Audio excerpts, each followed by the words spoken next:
रहीम। आज हम लोग यहाँ पे अपने 9 मई के केसेस की हियरिंग के लिए आए हुए थे। 9 मई के केसेस की हियरिंग तो चलती रहेगी, जाहिर बात है। ये एक ऐसा जो है वो मुसलत शुदा केस है सब पे कि जो 9 मई को किया गया, जबकि कोई इसमें पीटीआई का आज तक ना ये कोई जुडिशल कमीशन उस पर बना सके। जो हमारी हमेशा से डिमांड रही है कि अगर 9 मई जो है वो पाकिस्तान तहरीक इंसाफ ने किया था तो उसका जुडिशल कमीशन बनाएं आप, ताकि पता चले ना कि पाकिस्तान तहरीक इंसाफ ने किया क्या है। देखें, मैं सिर्फ इतनी सी बात आज कहना चाहूंगी कि जो गेट्स जो हैं जिन पर इतनी सिक्योरिटी होती है, बिकॉज मैं खुद एक ऐसी फैमिली से हूँ कि जो फोर्सेस में हैं सारे, ठीक है। हमारी फैमिली में हार्डली कोई लोग होंगे कि जो फोर्सेस में नहीं है, तो मैं फोर्सेस का जो सिस्टम है ना उसको बहुत अच्छी तरह से जानती हूँ। मुझे ये पता है कि सिक्योरिटी के हवाले से हमारी फोर्सेस जितना मतलब जैसे कहते हैं विजिलेंट कोई और नहीं होता है। इतनी सिक्योरिटी होती है कि इवन जब हम, अब तो खैर वो वक्त गुजर गया, लेकिन जिस वक्त हम अपनी फैमिलीज को भी मिलने के लिए जाते होते थे तो मुझे याद है कि कम से कम 3-4 नाकों पे तो सिर्फ हमारे ID कार्ड चेक किए जाते थे, ठीक है, और पूछा जाता था। मेरा क्वेश्चन हमेशा ये होता है, किस तरह ये हुआ कि GHQ के दरवाजे खुले रह गए, किस तरह ये हुआ कि जिना हाउस का दरवाजा खुला रह गया। देखें, ये हमारे मुल्क के लिए बहुत नुकसानदेह चीज है और इस पर बिल्कुल जुडिशल कमीशन बनना चाहिए,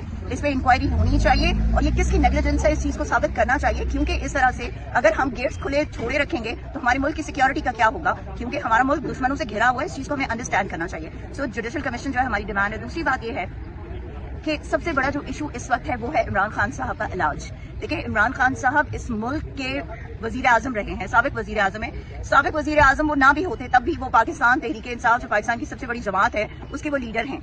और उस चीज को भी अगर आप छोड़ दें तो इमरान खान इस मुल्क के, पाकिस्तान के, इस्लामी जमहूरिया पाकिस्तान के वो शहरी हैं जिनको ये हक हासिल है कि उनको बुनियादी सहूलियात जो है वो मुहैया की जाएं। लेकिन अफसोस का मकाम ये है कि हमारे लीडर को बिना उनकी फैमिली को बताए, बिना उनकी पार्टी से कंसल्ट किए उनको जो है वो पिम्स हॉस्पिटल ले जाया जाता है। उनका वहां पर बताया जाता है जी कि उनकी आंख का जो है कोई ट्रीटमेंट वहां पे किया गया, कोई प्रोसीजर किया गया है। किसी भी जेल मैनुअल में आप देख लें, लॉ में आप पढ़ लें, आप इंटरनेशनल लॉ देख लें, आप ह्यूमन राइट्स लॉ देख लें, कहीं भी आपको ये चीज नहीं मिलेगी कि कभी भी किसी कैदी को अपनी फैमिली की परमिशन के बगैर उसको कोई पैराडोल तक दी जाती हो, ठीक है। वाई? बिकॉज जब आप कैद में हो तो फिर आप जिनकी कस्टडी में हो आप उनकी जिम्मेदारी हो, ठीक है। और ये आप पर ये फर्ज बनता है कि आपने फैमिली से कंसल्ट करना है, आपने उनकी पार्टी से कंसल्ट करना है। लेकिन अनफॉर्चुनेटली इतना इररिस्पॉन्सिबल बिहेवियर, इतनी इररिस्पॉन्सिबिलिटी के एक ऐसे शख्स को कि जो इतनी बड़ी जमात का लीडर है, जो साबिक वजीर आजम पाकिस्तान है, आपने उनकी सेहत के मामले में इतनी नेग्लिजेंस दिखाई।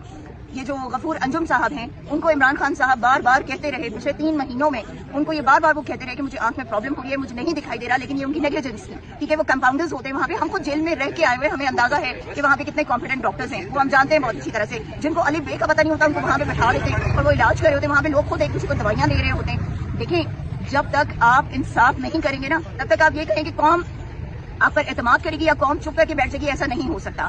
इमरान खान साहब का फिल फॉर इलाज कराना चाहिए इनको। मोहसिन नकवी साहब ने जो प्रेस टॉक की है, मुझे समझ नहीं आई कि उन्होंने वो प्रेस कॉन्फ्रेंस जो की, जो उन्होंने मीडिया से जो गुफ्तगू की, वो क्या थी। वो इस मुल्क के इंटीरियर मिनिस्टर हैं, क्या उनकी जिम्मेदारी नहीं बनती कि वो जेल मैनुअल के मुताबिक जो है चीजों को वो करें, वो मुल्क का जो कानून है, जो आइन है, उसके मुताबिक जो है वो डिसीजंस लें और चीजों को आगे लेकर चले।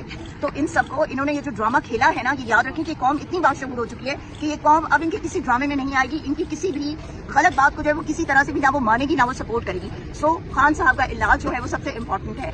आपा ने पहले भी, कल भी यहाँ पे अलीमा आपा की गुफ्तगू आपने सुनी होगी, खान साहब की बहन की, आपने पार्टी लीडरशिप की भी गुफ्तगू सुनी होगी। बात यह है, हमें सिर्फ और सिर्फ अपने लीडर का इलाज चाहिए। इमरान खान साहब, उनकी आंख जाया हो रही है, अल्लाह ना करे खुदा न खास्ता अगर खान साहब को कुछ हो गया, अगर खान साहब की आंख को कुछ हो गया तो यकीन कीजिएगा कि फिर आप इस कौम को ना रोक नहीं सकेंगे, आप उस मुजामत को नहीं रोक सकेंगे। ये सोचना चाहिए। फिर सब लोग जो है बाकी सब कुछ भूल जाएंगे, क्योंकि अवाम का कंसर्न जो है वो सिर्फ और सिर्फ इमरान खान से और किसी से नहीं है। तो इमरान खान का इलाज जो है वही सबसे इंपॉर्टेंट है और हमारी डिमांड भी यही है कि आप इमरान खान का इलाज कराएं। हमें कुछ नहीं चाहिए, हमें इमरान खान का इलाज चाहिए और वो भी अल-शिफा इंटरनेशनल में चाहिए कि जहाँ पर वो तमाम कॉम्पिटेंट डॉक्टर्स मौजूद हैं कि जो आई सर्जरीज, आई प्रोसीजर्स जो है वो करते हैं और जो इतने कॉम्पिटेंट हैं कि वो इलाज कर सकें। तो that is our demand. Thank you.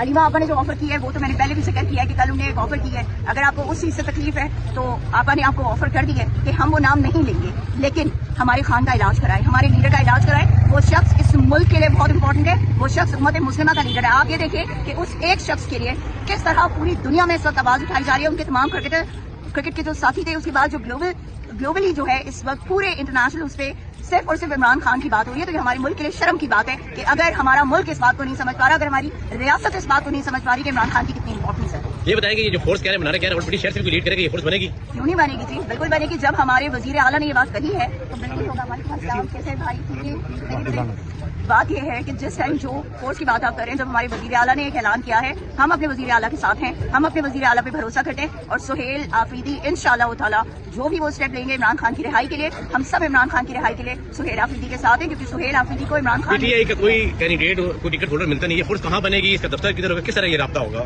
وہ ہو جائے گا پاکستان تحریک انصاف. دیکھیں ایک چھوٹی سی چیز آپ کو یاد کرا دوں. آپ لوگ شاید الیکشن کیمپین بھول گئے کہ جس میں آپ کی ریاست نے ہم سے ہمارا سمبل چھین لیا، اسے مختلف سمبلز دیے، لیکن قوم نے وہ سمبلز ڈھونڈ ڈھونڈ کے ووٹ دیا تھا 8 فروری کو. 8 فروری کو ایک خاموش انقلاب آیا تھا اس ملک میں، اور اس ملک کے شہریوں نے یہ ثابت کیا تھا کہ وہ عمران خان کے ساتھ کھڑے ہیں، وہ کسی اور کے ساتھ نہیں کھڑے، وہ کسی اور کو مانتے ہی نہیں ہیں. تو اسی طرح سے یہ فورس بھی بنے گی، اور یہ فورس جب اپنا کام شروع کرے گی تو انشاءاللہ ایک پرامن طریقے سے، ہم پرامن لوگ ہیں، پرامن جماعت ہے، ہم تشدد کے خلاف ہیں، ہم فسائیت کے خلاف ہیں، ہم تو خود اس کا شکار ہیں. تو ہم کیسے فسائیت اور تشدد کر سکتے؟ تو بات صرف یہ کہ ریاست کے کورٹ میں ہے بال کہ ریاست کو جوڈیشل کمیشن بنانا چاہیے، تمام انکوائریز کرنی چاہیے. 9 مئی سے لے کے اب تک جو کچھ ہوا، 26 نومبر 25 مئی، ان سب کی انکوائری کرنی چاہیے کہ کون تھا اس کے پیچھے، کون سے وہ مائنڈ سیٹ تھے کہ جنہوں نے پاکستان کو اس تہذیب تک پہنچایا ہے. کیونکہ میرا نہیں خیال کہ ہمارے جو سیکیورٹی ادارے ہیں وہ کبھی اپنے ملک کو نقصان پہنچا سکیں گے. یہ فیصلہ کوئی وقت ہے. ان کو یہ سوچنا چاہیے کہ جو دھبے لگ رہے ہیں دامن پہ، ان دھبوں کو دھونا اب ان کا اپنا کام ہے. ہم تو ہمیشہ حاضر ہیں، ہمیشہ کہتے ہیں کہ جوڈیشل کمیشن بنائیں، ہم پیش ہوں گے وہاں پر. آپ لوگوں نے ہم پہ پتہ نہیں کتنے کیسز بنائے ہوئے ہیں. ہم آتے ہیں یہاں پر، ہم اپنے ہر کیسز میں جو ہے ہم پیش ہوتے ہیں، ہم اچھے شہریوں کی طرح اپنی ذمہ داری جو ہے اس کو نبھاتے ہیں. آپ اپنی ذمہ داری کب نبھائیں گے یہ آپ نے سوچنا ہے، وہ ہمارا کام نہیں ہے. Thank you.